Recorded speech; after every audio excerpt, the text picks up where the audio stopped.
Hello guys, नमस्कार। धेरै दिनको बसाइपछि आज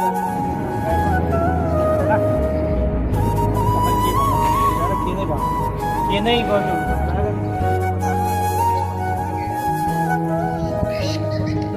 हामी आएको 3 दिनमै तर हामी दुःखै भने खुसी छौँ। एकजनाले दुःख गरेर 8-10जना परिवार राम्रैसँग पाल्न पाइएको छ, त्यसैले खुसी छ। हेलो गाइस, नमस्कार।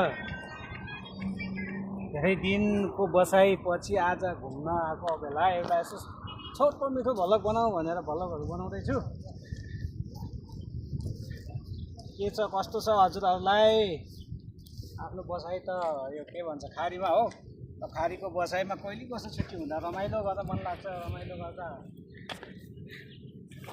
एउटा भ्लग बनाऊ भनेर भ्लग बनाएर हाल्दैछु। हजुरहरू राम्रो नराम्रो जस्तो भए पनि हजुरहरूले सल्लाह सुझाव नदिन्छन् होला। साथीभाइहरूसँग रमाइलो गर्दै तपाईँको 5 दिनको छुट्टीको आज घुम्न जाउँ भनेर रमाइलो एउटा भिडियो बनाऊ भन्ने सोच खै कस्तो हुन्छ हजुरहरूलाई मनपर्छ पर्दैन यसो सल्लाह सुझाव दिन चाहिँ नबिर्सिनु होला।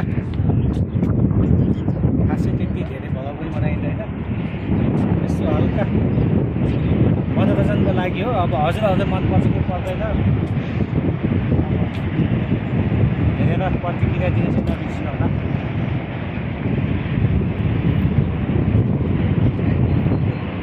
यसो बेला पार्कमा आएर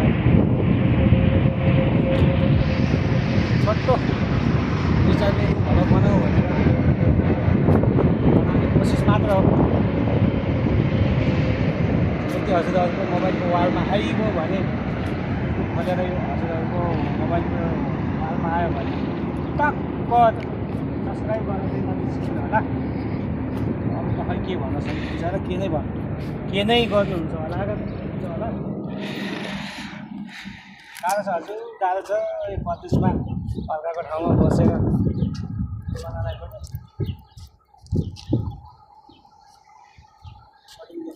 त्यो बनाएको 20-25 दिन पछाडि आइपुगेर हामी आएको 3 दिनमै आइतबारको दिन ड्युटी ह्याप्पी गयौँ आइदिएन। भाडाको केएलबाट बसमा 2-2.5 लाग्थ्यो। अनि त्यो बस मार्गबाट ट्याक्सीमा जाने 5 लाग्थ्यो। त्यो राभाङ साइड अनि गयौँ कालेको डर ट्याक्सी टु ट्याक्सी हो जाने चाहिँ हामी 2 जना गयौँ। हामीले पहिलो हामी 2 जना गयौँ। भाडा बराबर 2000 रुपियाँ त हामीले खर्च गरेको 2000 भने ल्याइदिन्छ नि नब्बे ल्याइदिन्छ।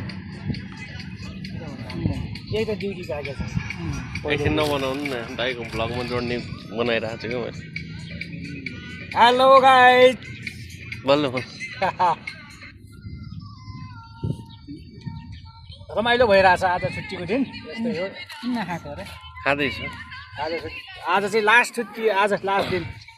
5 दिनको बसाइ पनि भ्यायो आज। अब के फाइदा, फेरि शुक्रबार छुट्टियो। 4 दिन होइन र 5 दिन। अनि 5 दिन भयो। 5 दिन हो नि। 5 दिन भइसक्यो र अनि 4 तारिकबाट ड्युटी गरेँ, 5 तारिकबाट छुट्टी भयो। आफूको 5 दिनको, मेरो 4 दिनको छुट्टी। 1 दिन ड्युटी खानु भएन। हो ल रमाइलै छ जिन्दगी, रमाइलै छ। यसो भ्लग हेर्दा हजुरहरूले भन्नु केटाहरूले रमाइलो गरेछ, मोज गरेछ भन्नुभयो होला। तर गाह्रो छ नि यो साथी, गाह्रो छ यो मनमा पिर चाहिँ साह्रो छ हौ, साह्रो छ।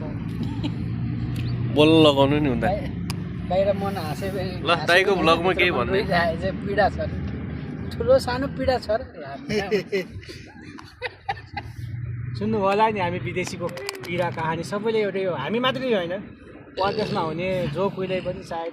तपाईँले पनि केही भन्नु छ ल, भन्नुहोस् त। म के भन्नु, यस्तै हो विदेशी यात्रा त हो जिन्दगी, यस्तै हो। के गर्नु धेरैले छन् हामीमा थोरै चाल चारजना मात्र होइन हामी नेपाली होला 5-7 लाख साउदीमा त्यहाँ मिलाउने करोडै करोड छ होला सबै पीडा त छ जुन ती साउदीमा बसेका जस्तै 6 महिना भयो 7 महिना पैसा नदिने मान्छेहरूले हेऱ्यो भने के भन्छ हो नि दुःख छ नि तर हामी दुःखै भने खुसी छौँ एकजनाले दुःख गरेर 8-10 परिवार राम्रैसँग पाल्न पाइएको छ त्यसैमा खुसी नै छौँ भन्नु पर्यो एकजनाले 10 जना खुसी छ भने भइहाल्यो नि हामी पनि खुसी नै हो के गर्ने अनि ल फेरि बिचमा कतै भेटिनु पर्छ है त ल त अब एउटा छ यसो हल्लिराखेको घन्टीलाई चाहिँ तपाईँ तम्बाकु खाइहाल्नु